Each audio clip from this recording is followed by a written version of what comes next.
See the audience.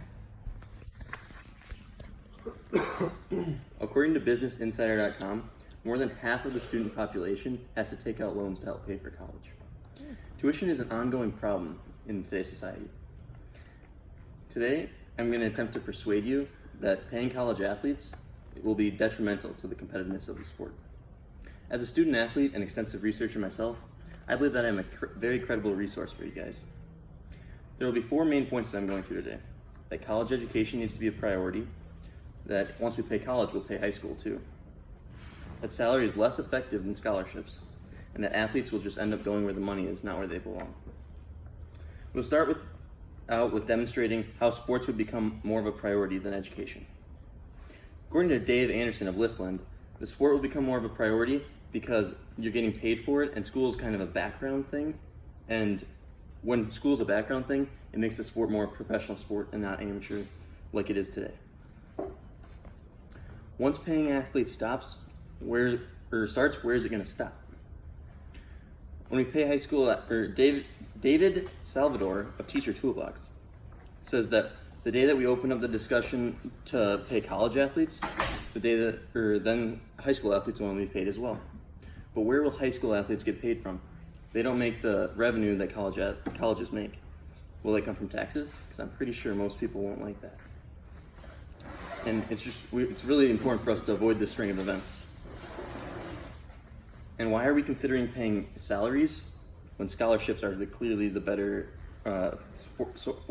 form of income? Salary is less effective than scholarships is what John Thielen from Money.com said. He gave the example that when you get a $25,000 scholarship, that $25,000 goes directly into your tuition or whatever room and board that you want it to go to. When you get a salary, that $25,000 becomes tax deductible, and it won't end up being $25,000. Plus, you are more susceptible to make a financial mistake because you're controlling your own money. Not only will salary not be as effective, but it will also have a negative effect on recruiting and high school decision making. Philip Gaines of BusinessInsider.com says that athletes will go wherever the higher income that they receive. It will also lead to less competitiveness in the sport because big schools like University of Texas have a lot of money and they can just continuously get the best players because they keep having more revenue, and it's just a never-ending cycle that we're trying to avoid. I actually have a personal example with this. One of my good friends from high school got drafted in the middle round in the MLB draft, and he decided to take the money and go play it professionally.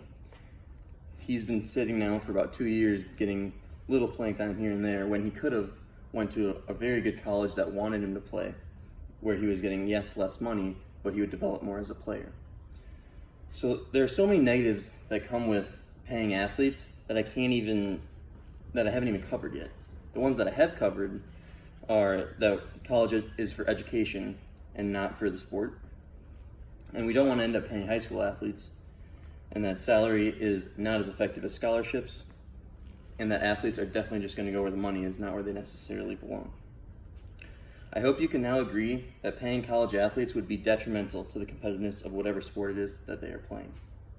Now that we have settled on not paying college athletes, it's time that we attack the next big task, and that is the high cost of college tuition.